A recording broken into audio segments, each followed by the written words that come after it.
Amigos, les damos la bienvenida a nuestro programa del día de hoy.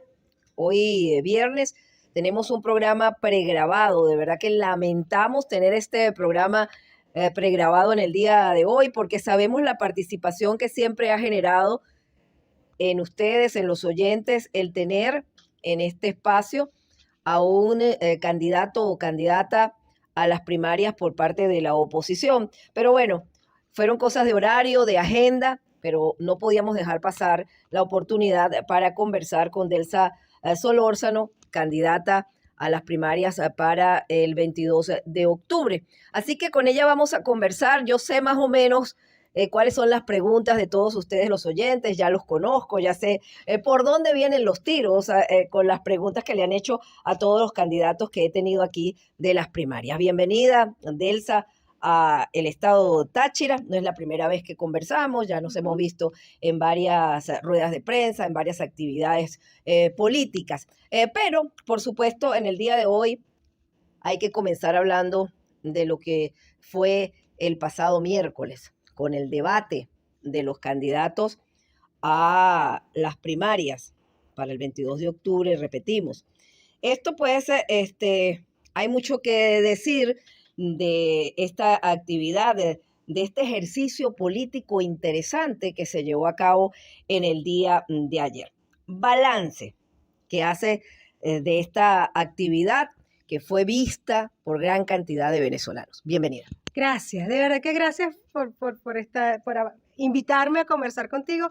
Sabes que te quiero mucho y que me encanta estar en tu programa. También lamento que no podamos estar en vivo, pero agradezco el esfuerzo de que podamos conversar. Mira, yo salí feliz del debate de ayer. Yo sé que evidentemente eh, pudo haberse dado más, ¿sí? Y sé que la gente espera y merece más, pero yo tengo que reconocer el esfuerzo que hicieron las organizaciones que hicieron posible el evento de ayer, porque armar un evento como ese en esta circunstancia es sumamente difícil. Mira, estas personas, esas organizaciones y estos estudiantes que convocaron y que organizaron el debate lo hicieron sin dinero, por sus propios medios, queriendo darle al país una demostración de que es posible conversar e intercambiar ideas, y yo se los agradezco en el corazón, porque hacía muchísimo tiempo que Venezuela no veía un ejercicio como ese. Yo tengo que decir, además, que para nosotros en el comando, que estamos empeñados en que esta sea una campaña de ideas y no de quién grita más o quién insulta más. Para mí, que soy una mujer de unidad, que además lo digo porque lo he demostrado con hechos, y que estoy convencida de que la unidad es una necesidad para la libertad.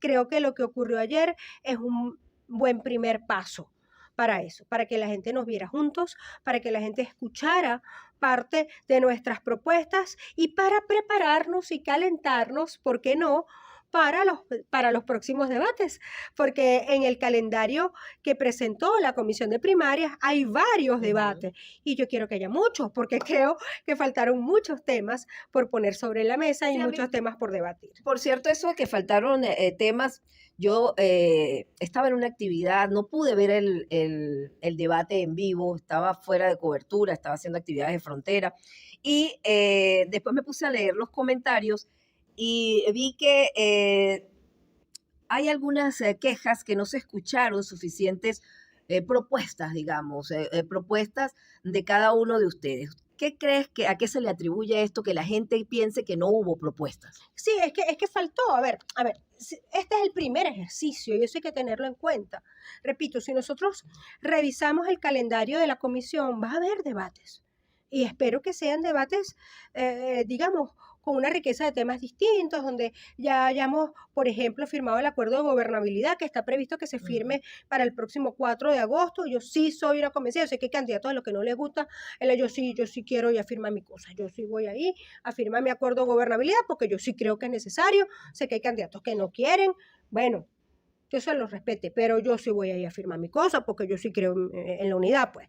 Pero ya habrá avanzado un poco más este proceso de campaña, y espero también que la participación de los candidatos a través de nuestros jefes de campaña, en mi caso de Iván Piquel, en la organización del debate, sea diferente. Esto fue un evento ciudadano, montado por las organizaciones, donde nosotros no tuvimos ningún tipo de injerencia ni en la organización, ni en los temas que se preguntaron, nada. Fue una cosa ciudadana y por eso creo que es tan bonito lo que ocurrió. Pero bueno, los debates de la comisión de primaria, siento que deben ponerse sobre la mesa otros temas. ¿Qué siento que faltó? Faltó seguridad ciudadana. Y ojo, sé que es una desviación profesional, porque yo soy penalista y criminólogo, pero es un tema muy importante. Es un tema muy importante, por ejemplo, para los estados fronterizos como el Táchira. Pues eso me extrañó cuando pude ver el debate. Y yo, habitante de frontera, periodista de frontera, corresponsal de medios internacionales de frontera, y yo decía, frontera, No estaba. frontera, frontera. Mi Claro. esposo, pues que sabía que no se había hablado de frontera, no me había dicho. Y yo quedé con esa cosita porque uno dice, ¿será que Caracas no tiene el interés que se hable de frontera? No, es que, a ver, no creo que el evento de ayer pretendiera agotar todos esos temas, pero por ejemplo, Marianela Herrera, que es parte de mi equipo del programa de gobierno, la coordinadora del área de salud y nutrición, quedó con el sabor en la boca de faltó salud, faltó nutrición, faltó crisis humanitaria, faltó arco minero, qué sé yo, faltó petróleo en un país petrolero como el nuestro. Pero, a ver, tal vez no es que faltaron temas, sino que este era el primer ejercicio y era la foto por primera vez de los 14 candidatos de los candidatos que fuimos. De los 14 candidatos estuvimos 8 candidatos presentes. Creo que esa foto de ayer le hacía falta a Venezuela. Creo que esa foto de ayer fue, como te digo, el primer paso para que calentáramos de alguna manera el ambiente y la gente supiera que hay una primaria, quiénes somos los candidatos y empezar a escuchar de nosotros las propuestas que cada uno pueda tener. ¿Qué piensa Delsa Solórzano de los candidatos que no aceptaron participar y aquellos que públicamente desde hace algunos días estaba exigiendo que querían participar y no los habían dejado, que no pudieron ser escritos? A ver, el que no quiso participar habrá dado sus explicaciones. Si yo las compartiera, no habría participado. Claro. No las comparto, por eso participé, pero yo no soy juez. Es a la gente a la que le corresponde evaluar, pues, si están o no de acuerdo con una postura de un candidato. Y digo esto porque al final del día, nosotros estamos aquí para ser escrutados y para ser evaluados. O sea, si yo me siento aquí y yo te digo, yo soy candidata a la elección primaria del 22 de octubre, bueno, yo estoy aquí para que ustedes me escruten y para que ustedes pregunten, ¿no? Así de simple, para que los periodistas pregunten, para que la gente pregunte y te interpele. Yo creo en eso. Pero bueno, él tendrá sus razones y él le corresponde a la gente evaluar. Yo no soy, por otro lado, organizadora del debate de ayer y tampoco conozco las razones por las cuales unos estuvimos invitados, otros no. Perdón, la gente que organizó dio razones como que entendí que cuando se empezó a organizar el debate no se sabía que estas otras personas eran candidatas. Sí, eso entiendo que fueron candidaturas de última hora. De hecho, hubo candidaturas de las que yo me enteré el día que se inscribieron. Esa es la verdad. Y este evento tiene mucho tiempo organizándose. Entonces entiendo que esa fue la razón por la cual hubo candidatos que no fueron convocados, pero en todo caso eso le corresponde evaluarlo y decirlo a quienes organizaron. Me imagino que para los otros debates pues tomarán en cuenta ciertas cosas, ¿no? Ciertas decisiones tomadas, ¿no? ¿Le parece que está claro para los precandidatos este camino electoral? Para mí lo está. Yo no sé si está claro para todos. ¿Por qué para Delsa está tan claro este camino electoral? Es que si no, no estaría participando en esto. Es decir, yo creo que uno tiene que darle certeza a la gente. Yo soy candidata a una elección primaria para elegir a un líder conductor o a una líder que conduzca y que articule para la candidatura presidencial del año 2024 o este año, cuando la pongan, porque para mí está vencida, pero bueno, eso es un tema secundario, para la próxima elección presidencial. Y yo soy candidata porque estoy en una vía, en un camino electoral para cambiar el sistema político en Venezuela, que es la única manera de resolver la crisis. No va a haber posibilidad de resolver la crisis en Venezuela si no hay un cambio político. ¿El problema es Maduro? El problema es Maduro y el sistema. Es decir, es como, antes el problema era Chávez, ahora el problema es Maduro, el problema es el sistema y quienes representan el sistema, porque a ver, este no es el mismo gobierno, pero es el gobierno de los mismos. Entonces imagínate que cambies hoy a Maduro y pongas, qué sé yo, al cavernícola. Entonces, ¿Quién es el cavernícola? un señor que tiene un mazo, que sale los miércoles y que tiene el despropósito de decir todos los miércoles que yo soy su candidata. Dios y la Virgen Santísima me libren de semejante aberración. Yo soy la candidata de la Venezuela de bien. Él no califica. Pero bueno, imagínate que sales de Maduro y entras en el cavernícola, o sales de Maduro y entras, qué sé yo, en... No. Entonces el problema es el sistema. Y los cómplices que pertenecen a ese sistema que hoy tiene oprimida a la población desde el punto de vista económico, político, social, etcétera. Vimos la situación, ya tenemos que ir a nuestros compromisos comerciales, al regreso de Elsa a hablar esto de las inhabilitaciones, porque siempre la pregunta de nuestros oyentes también viene por el lado de las inhabilitaciones. El plan B, el plan C, el plan D, yo no sé cuántos planes tienen que tener. El plan D me gusta, el plan de Elsa. Eso podría ser, eso me lo debes. Al regreso hablamos del plan D, el plan de Delsa Solórzano. Confirmamos que somos el medio impreso de mayor proyección en los Andes venezolanos. Busca sus 4 ediciones. Lunes, más páginas. Miércoles, La Nación lo recuerda. Ahora también los viernes con más noticias. Y los sábados, ediciones especiales. Todo lo que ocurre al norte, sur, este y oeste del Táchira. La Nación lo seguirá diciendo siempre. Elsa Solórzano, candidata a las primarias para este próximo 22 de octubre. Quedábamos en el tema de las inhabilitaciones, vemos las decisiones que se han tomado con relación a la última, que fue María Corina Machado. ¿Qué propuesta o cómo se debe actuar frente a estas inhabilitaciones y los planes que tenían que plantearse ustedes como posibles candidatos presidenciales con relación a estas decisiones? Fíjate, yo he dicho que lo que reza la Constitución, nada distinto a lo que reza la Constitución y el Código Penal. Las inhabilitaciones políticas son una pena accesoria a una condena penal definitivamente firme. Así de simple. Son inconstitucionales. Es inconstitucional también que haya presos políticos. Es inconstitucional que haya emisoras de radio cerradas. Yo tuve un programa mucho tiempo en RCR, en Caracas. La Linterna, salía los miércoles. Salíamos por internet porque, bueno, ya ahorita hace poco tiempo ya ni siquiera por internet podemos salir en RCR. La enorme cantidad, más de 200 radioemisoras cerradas. Hace unos días en Barinas estaba en un programa de radio y el periodista, estando en pleno programa de radio, Leonaldi Mesa, le pasaron un papelito al aire y le dijeron: despídete, hasta hoy llegas. Eso es inconstitucional, pero es. Y uno está sentado en una radio cualquiera. Y ¿Nos hemos acostumbrado a esas cosas los venezolanos? A ver, no hay que acostumbrarse, hay que luchar contra eso. Y a ver, si alguna gente yo admiro y algún profesional yo admiro, es a los periodistas. No todos, tengo que decirlo, porque hay algunos que han preferido su comodidad. Es que yo tengo el defecto de que digo la verdad. Sin filtro, como diría. No, yo no tengo filtro. La mujer sin filtro. Ay, no, chica, yo no tengo filtro. ¿Qué problema tengo yo con eso? Pero bueno, y hay otros como tú, que te veo y te admiro tanto. Y si no lo pensara, si no tuviera, mi abuela me enseñó que cuando uno no tenía nada bueno que decir, no dijera nada. Si no lo pensara, no lo diría.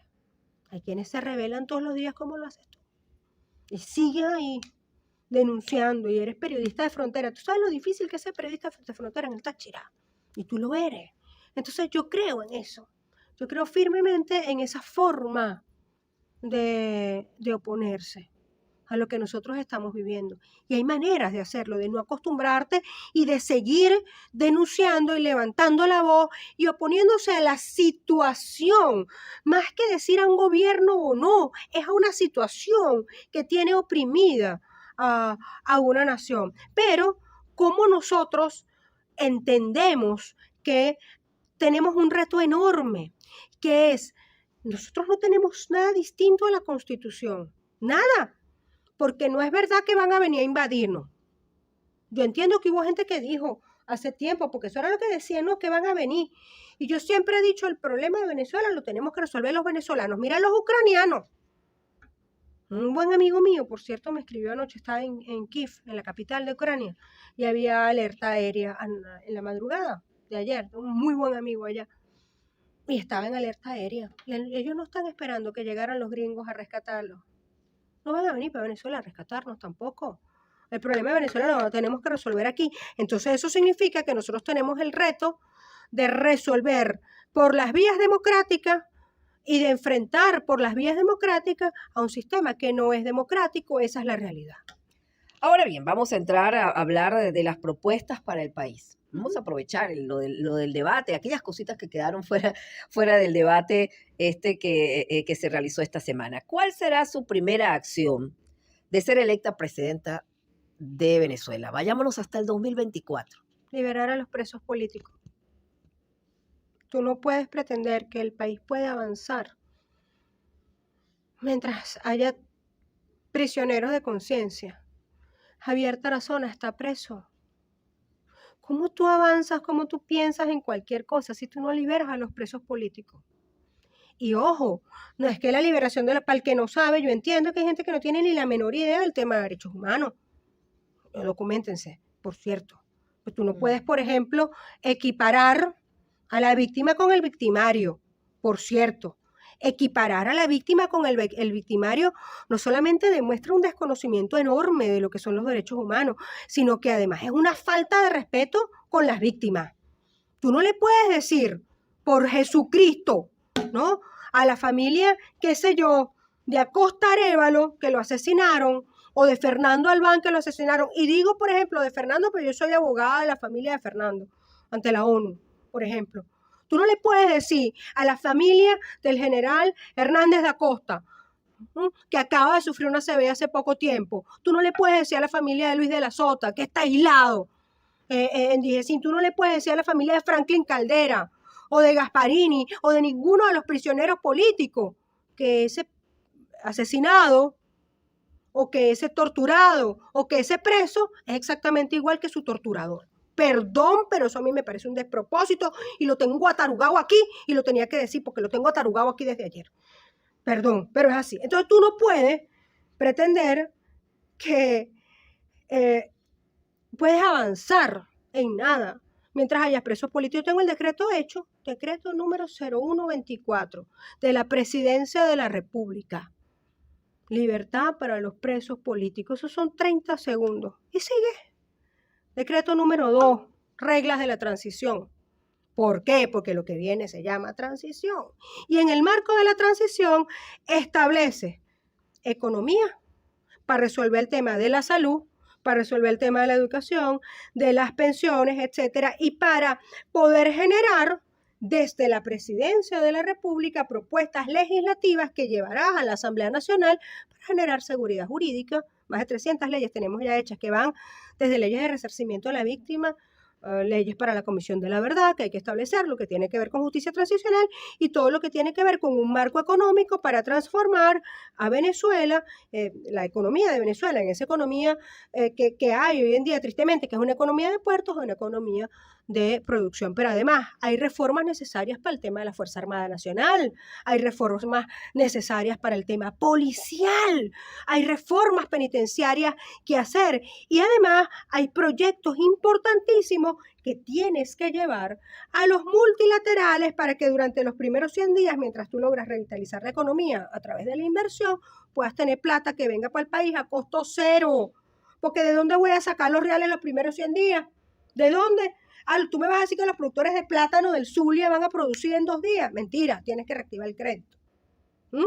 Tú me vas a decir que los productores de aquí, del campo, de aquí, de café o de caraota, de aquí, del Estado, en 2 días vuelven a producir. Mentira.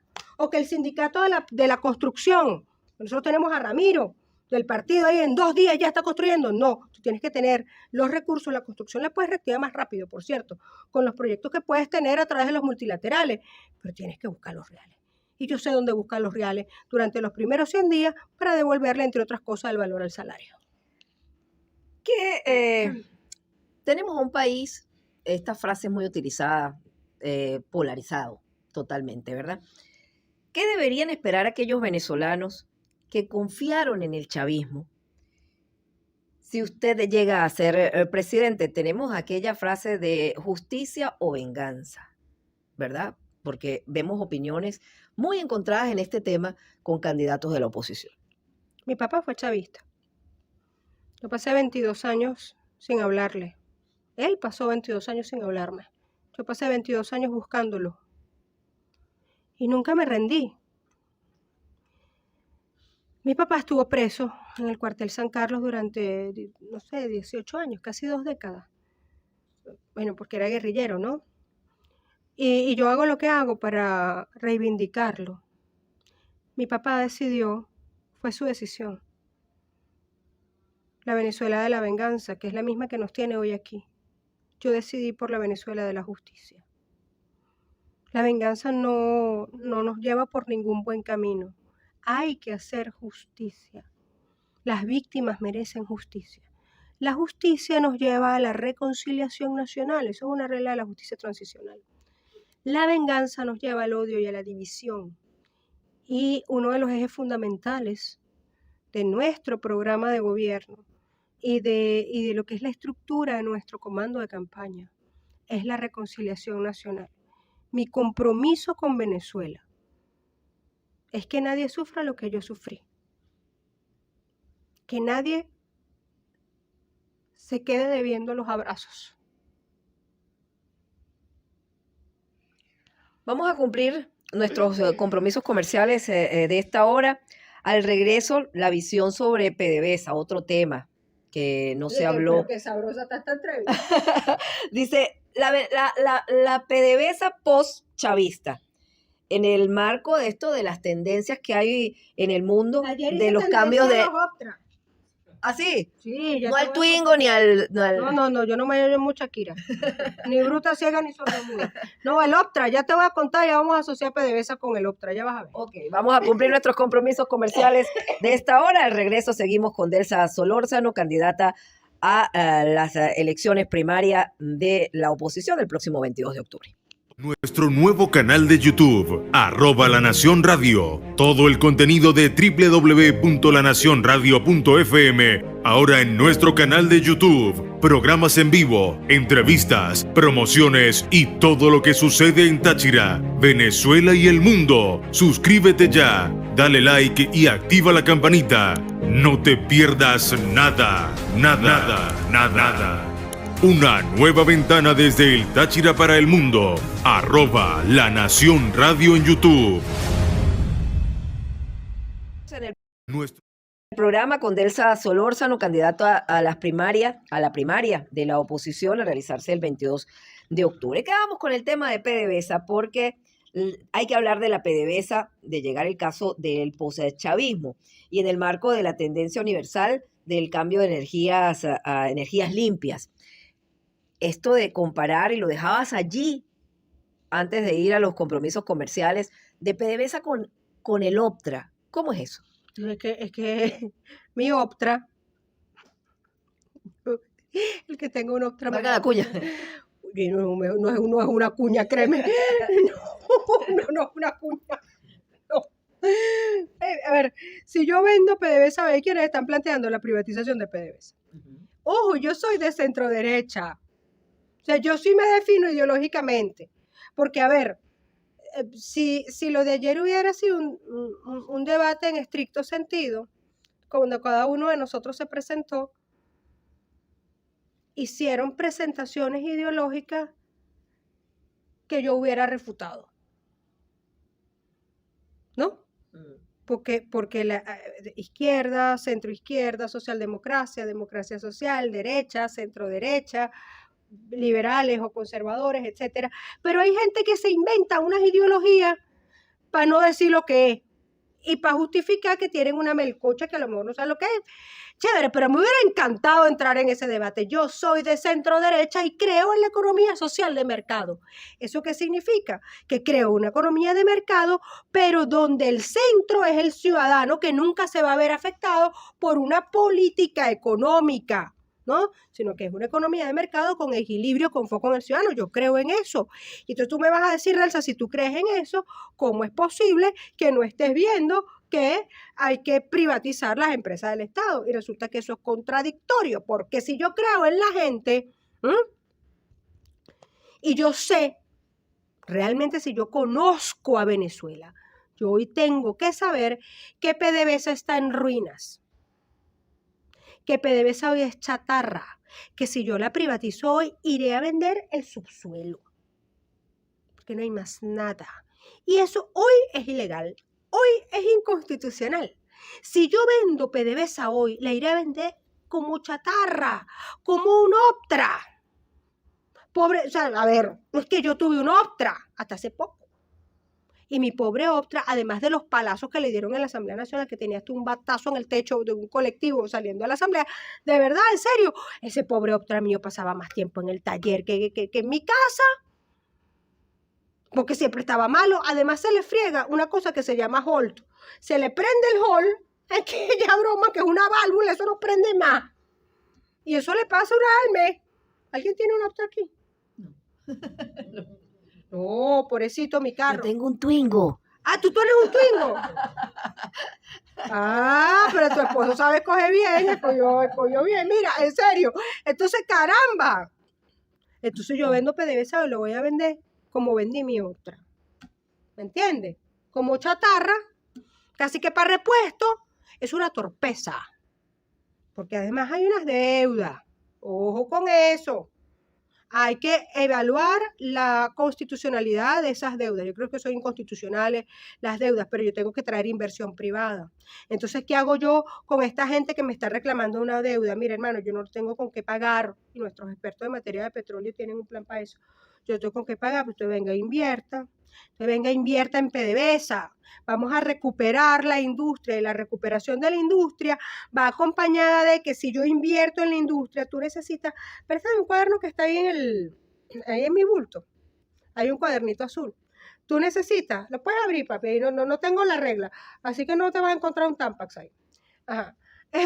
Mira, tú necesitas una inversión, si yo no recuerdo mal, de 25 mil millones de dólares al año por 8 años para que PDVSA vuelva, exactamente, inversiones en 8 años para regresar a lo que era hace 20 años, 25 mil millones de dólares al año, para volver a poner a PDVSA como era en el 98. Imagínate tú, ¿de dónde vas? Y la mitad son gastos operativos. ¿De dónde vas a sacar toda esta plata si no traes inversión privada? Entonces, yo le voy a decir a la inversión privada que venga, ok, usted va a venir para acá. Usted va a invertir en PDVSA, usted va a recuperar a PDVSA, vamos a tener una apertura petrolera enorme, pero entre el 80 y el 90% de la fuerza laboral que usted contrate tiene que ser de venezolanos. Entonces, ¿sabes qué? Le voy a decir a los venezolanos, a los que están aquí y a los que se fueron, que yo voy a cazar su raíz, nuestra raíz que está en Venezuela, con la oportunidad. ¿Por qué la gente se está yendo? ¿Por qué la gente se fue dejando las raíces en Venezuela? La gente se fue porque Venezuela no les da oportunidades de trabajo, de desarrollo, de crecimiento, pero no te doy oportunidades. Entonces yo tengo que volver a cazar porque la gente se quiere ir, a pesar de tener la raíz aquí, porque no le estamos dando la oportunidad. Lo que me decía Alexi cuando me fue a buscar para el aeropuerto, unos compañeros del partido que se acaban de ir a trabajar para Cúcuta, porque el salario es mayor. Yo tengo que lograr que aquí, que Venezuela, que es mi raíz, también te genere a ti la oportunidad de cazar la raíz con la oportunidad. Y la recuperación de la industria petrolera es una oportunidad para volver a cazar la raíz con la oportunidad de toda esa gente que se fue, que no solamente me refiero a los expertos petroleros, secretarias, empleos directos e indirectos que se generan a través de la recuperación de nuestra industria petrolera. Que este no puede ser el eje de la recuperación económica del país, es cierto, porque yo creo en la empresa privada, porque yo creo en la industria. Entonces, pero esta es uno de los aspectos que tienes que revitalizar para generar ingresos para el país. Luego, evidentemente, tienes el turismo, que es fundamental, y tienes la producción nacional. Ahora bien, tú te vas para el Zulia, productores de plátano, aquí mismo, en el Vigía, aquí, en el Vigía. Los productores del Vigía, de todo lo que es la zona panamericana, no hay sistema de créditos. A un amigo mío en estos días le cayó una plaga, perdió toda la cosecha. Entonces, ¿qué me decía mi amigo? Me decía, bueno, yo antes llamaba al banco, pedía un crédito, lo que perdía, bueno, tenía que volver a sembrar, pero de alguna manera, bueno, tú te recuperabas. Ahora no hay sistema de crédito. Si tú a eso le sumas, por ejemplo, ¿por qué hay inflación? Por muchas razones, pero una de las razones de la inflación, ¿cuántas alcabalas hay? ¿Cuántas alcabalas hay entre Maracaibo y Trujillo? ¿Saben cuántas hay? ¿Saben cuántas? No. Yo 27. sé de las de aquí a la frontera. 27. ¿Sabes? Porque las vivo. Bueno, a menos que, 27 para mí, a lo mejor para la gente normal hay menos, porque a mí siempre me ponen unas alcabalas extras. Ahora no sé, pero para mí hay 27 son Orlando, contaditas. En cada alcabala te matracan. La gente que viene del Guárico, ¿ah? Un amigo mío en estos días produce queso en el Guárico. Lleva queso del Guárico para Bolívar. Imagínate tú. Ya él lleva en la parte de adelante de la camioneta, en la cava, de a medios kilos de queso picado para repartir en cada alcabala. Obviamente, esa enorme cantidad de alcabalas que hay entre Guárico y Bolívar, ¿cuántos kilos de queso perdiste? Esa es la realidad. Entonces, hay que hacer un plan para eso. ¿Hay en el plan las empresas básicas de Guayana? El arco minero del Orinoco. No hay forma en este momento, porque el arco minero del Orinoco se convirtió en un nido de delincuentes, donde mira, hay trata de blancas, prostitución, contrabando, secuestro, hay de todo en torno a las empresas básicas. Cuando tú hablas con los trabajadores de las empresas básicas, eso da dolor, pero tú sabes qué te duele más, ver que hay unos trabajadores que siguen defendiendo a sus empresas básicas frente a un Estado que no le importa lo que allí ocurre. Si tú te vas, por ejemplo, Uberito, el bosque artificial más importante de Venezuela, uno de los más importantes del mundo, ahí hay una maderera, ¿verdad? Eso se llamaba Mavetur. Y cualquiera diría, ay, qué bonito, suena a turismo. No, maderera venezolana turca. Los turcos talan nuestros árboles y se los llevan. Una madera que es carísima. Y esos dineros no quedan en Venezuela. Eso está entre Monagas y Bolívar. Entonces, la realidad es que en Venezuela hay una falta de Estado absoluta. Una falta de Estado que de alguna manera los venezolanos, los ciudadanos, hemos tratado de suplir con un pozo de agua para tener agua y con una garita para tener medianamente seguridad y con un emprendimiento y entonces hago tortas o zarcillitos o bordo tela, ¿no? Porque entonces tú ves a los emprendedores echándole pichón para ver si llevan comida para la casa. Bueno, yo tengo varias amigas. Una amiga mía, no le voy a hacer las cuñas porque el amor se pone bravo, el amor le cierra, está en la sala de la casa de la tía y tú la ves que hace una ropa bellísima y borda sus telas y sus cosas. Bueno, eso es emprendimiento. Pero los venezolanos hemos tratado de sobreponer y de sobrepasar al Estado para sobrevivir, pero eso tiene límite. Las industrias básicas de Guayana necesitan del Estado, PDVSA necesita del Estado, la producción nacional necesita del Estado. Y por eso yo quiero ser presidente de la República. Frontera. vamos a hablar ya lo que nos queda de este espacio de frontera y por supuesto lo que piensa hacer o lo que piensa Delsa Solórzano que hay que hacer en la frontera. Hablabas de una parte del país cuando mencionabas la trata de personas, desaparecidos en la frontera, que también eso son noticias que todos los días las tenemos allí en la línea limítrofe entre Venezuela y Colombia. Minas antipersonal, que era una realidad que no había en Venezuela. Venezuela, cuando uno hablaba de los tratados de minas antipersonas, miraba para los lados como diciendo, eso no es nuestra realidad, eso era una realidad de Colombia. Hoy hay minas antipersonas en Venezuela. Granadas.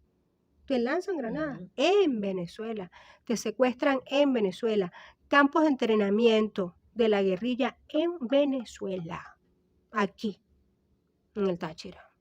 Eso pasa aquí. Y en Apure, eso pasa aquí. Fronteras tomadas, la frontera más caliente que nunca. Y un presidente en Colombia que es canciller de Nicolás Maduro. Entonces no hay, digamos, voluntad de ninguno de los dos gobiernos, y esto es un asunto binacional, para combatir lo que ocurre en la frontera, en la larga frontera colombo-venezolana, desde el Zulia, Táchira, Apure, etcétera. No hay voluntad de ninguno de los dos lados. Entonces el problema en la frontera es que lo que ocurre allí ocurre bajo el amparo del Estado, en este caso del Estado venezolano, porque se hace la vista gorda, porque hay rampas clandestinas a través de las cuales sale la droga. Mira, según uno de los últimos informes de droga y delito de la ONU, entre el 51 y el 54% de los cargamentos de droga que llegan a Europa vía marítima provienen de Venezuela. Eso significa que Venezuela es el principal país de tránsito. O sea, imagínate tú que más de la mitad de todo el cargamento de droga que llega, ilegal, que llega a Europa, viene de aquí. Entonces, allí hay un problema. Y el problema es justamente que estos grupos irregulares actúan bajo el amparo del Estado. En el momento en el que se acabe el amparo del Estado, en ese momento vamos a acabar con ese problema. Estamos en un estado fronterizo, por supuesto, el tema de los venezolanos en Colombia, la participación de los venezolanos en el exterior, la cifra que se dio de inscripciones yo creo que fue muy baja con todos estos millones de venezolanos que están por fuera. De esto al regreso, vamos a analizar esto y también el tema personal de Delsa Solórzano, porque la queremos conocer un poquito más. Al regreso más.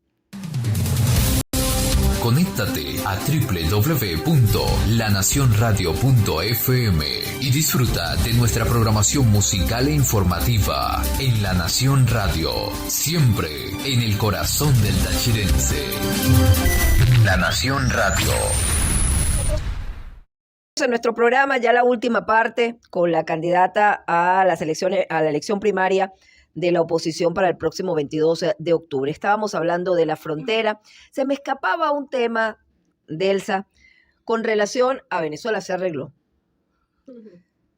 El hambre en Venezuela.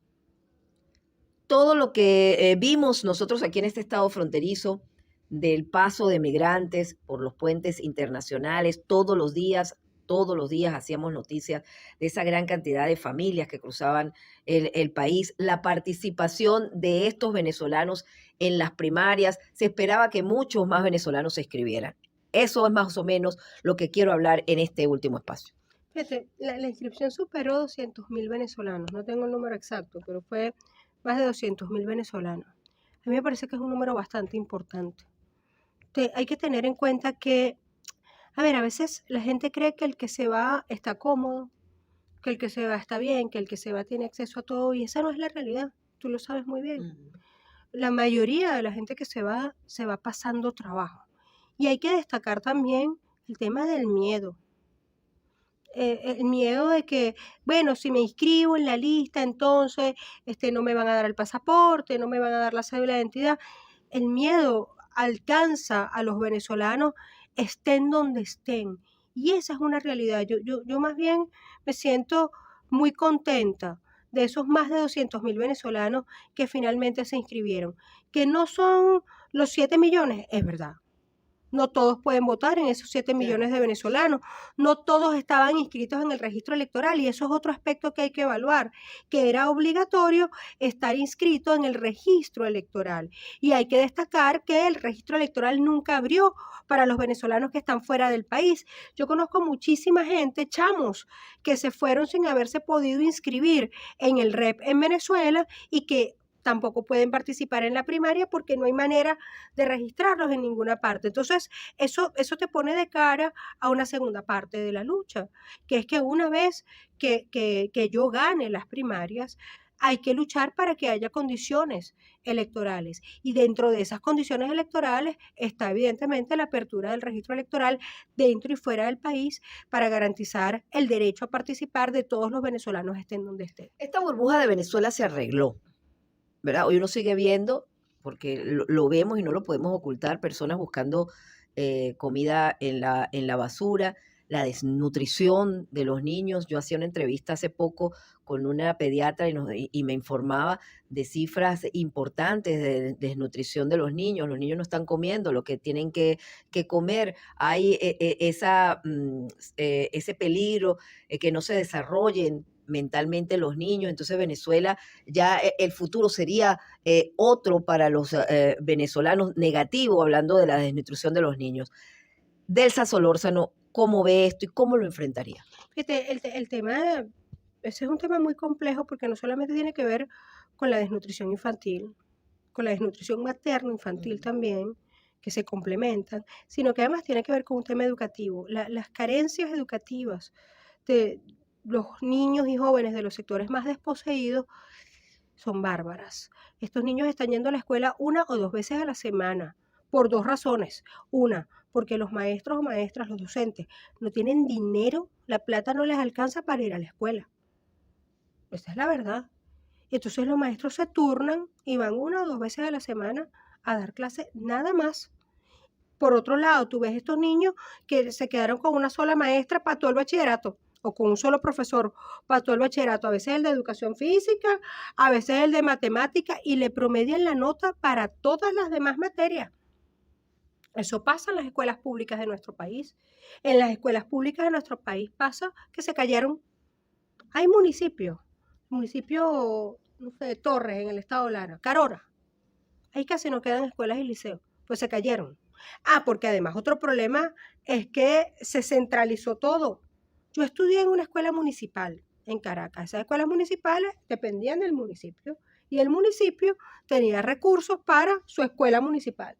Y estudié, el liceo era una unidad educativa nacional, esa dependía de FEDE, ¿no? Entonces, bueno, los liceos que dependían de las nacionales, que eran nacionales, tenían otros recursos para todo el tema infraestructura. Eso ya no existe, porque aquí todo se centralizó y la centralización también acabó de alguna manera con la calidad de vida de la gente. Entonces tienes un problema de infraestructura en las escuelas, tienes un problema de falta de maestros y tienes un problema de ausentismo escolar porque la mamá no tiene dinero para comprarle al muchachito la comida para que no se desmaye en la escuela. Si a eso le suma, en efecto, el tema de la desnutrición, donde cerca de un 90% de la población carece de seguridad alimentaria, según cifras del Observatorio Venezolano de Seguridad Alimentaria y Nutrición del OPSAN, entonces tienes un problema complejo que te lleva a una desigualdad social cada vez mayor. Venezuela dejó de ser un país de igualdad de oportunidades. Entonces, cuando tú ves a los niños que tienen el privilegio, como mi hijo, tengo que decirlo, que gracias al esfuerzo y al trabajo de su papá y mío, que nos partimos el lomo trabajando, le podemos pagar un colegio privado. Entonces tú ves el contraste entre un niño que puede ir a una escuela privada y un niño que puede ir a una escuela pública. Es enorme. Y eso es injusto, porque yo quiero una Venezuela que sea como esa donde yo crecí. Yo te repito, yo estudié en una escuela municipal y estudié en un liceo público. Y de allí salté a la Universidad Central de Venezuela, donde encontré niños que tenían una realidad distinta a la mía, pero terminamos siendo iguales. porque la educación nos hizo iguales y nosotros tenemos que caminar hacia eso, hacia una educación igualadora. Pero para que sea igualadora tiene que ser de calidad y la educación de calidad va acompañada también de nutrición de calidad. Venezuela no se ha arreglado nada y esa burbuja se explotó. Porque esa sensación que se había generado particularmente en Caracas y en algunas zonas urbanas del país, yo siento que está cada vez más desinflada frente a una realidad. En Caracas de repente empezaron a abrir restaurantes. No me preguntes cómo se llaman, porque yo no voy para restaurantes. Pero sí sé, tú te metías en Instagram, caramba. Sí, pero ¿cuántos restaurantes más es posible que abran en Caracas? Tú publicidad aquí en San Cristóbal.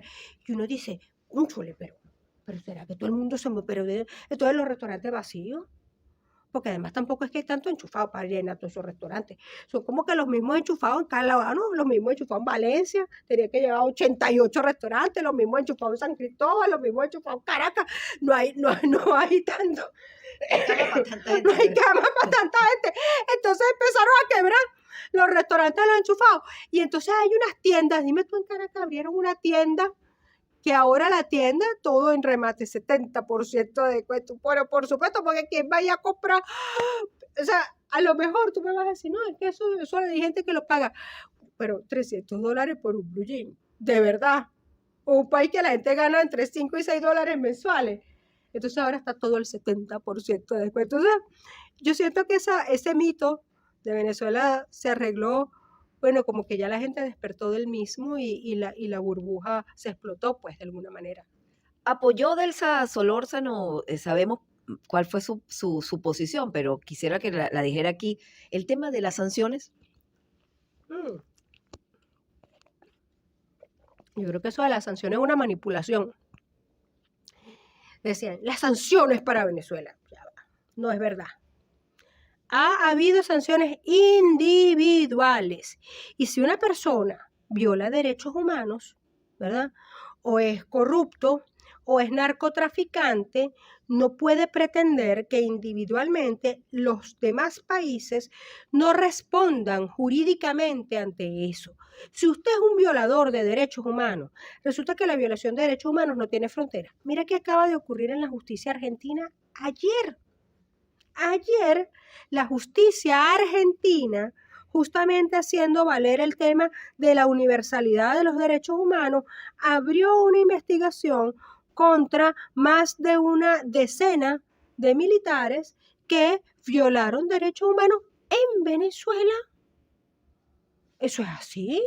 La Corte Penal Internacional tiene abierta una investigación y yo digo con orgullo que yo sí soy denunciante ante la Corte Penal Internacional y que defiendo a más de 300 víctimas ante la Corte Penal Internacional. La Corte Penal Internacional, eso está bien lejos allá, ¿no? En La Haya, abrió una investigación contra Nicolás Maduro y varios de sus cómplices por crímenes de lesa humanidad. Eso es así. La violación de derechos humanos no tiene frontera, así como el narcotráfico, que es un delito multinacional. Y bueno, y los países tienen derecho a reaccionar frente a narcotraficantes, frente a corruptos y frente a criminales de lesa humanidad. Bueno, lamentablemente no nos va a alcanzar el tiempo para hablar de la parte personal de Delsa Solórzano, pero van a venir oportunidades, muchas más oportunidades para tenerlo aquí en el programa. Pero esto, rápidamente, ¿cómo hacer para superar tantos años de dependencia del papá Estado? Dependencia que se extiende, por supuesto, mucho más allá de la llamada Quinta República. Yo siento que la gente despertó. Cuando tú estás en las comunidades más populares del país, aquí en Táchira, en Guárico, en Lara, en Barinas, en Apure, en Bolívar, en Caracas, en un país que recorro de punta a punta, no hoy, de toda la vida. Porque si el Táchira me conoce porque vengo. Sí, no porque me ven por televisión, nada más. Bueno, ya no me ven en televisión porque estoy vetada en los canales. Pero bueno, me conocen porque vengo. Perdón, pero se me fue la pregunta.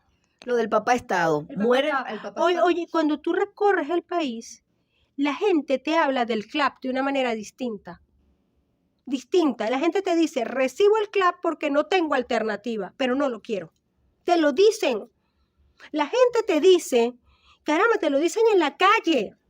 Te dicen, yo quiero tener dinero en el bolsillo, bien ganado con mi trabajo para comprarme lo que yo quiera comprar.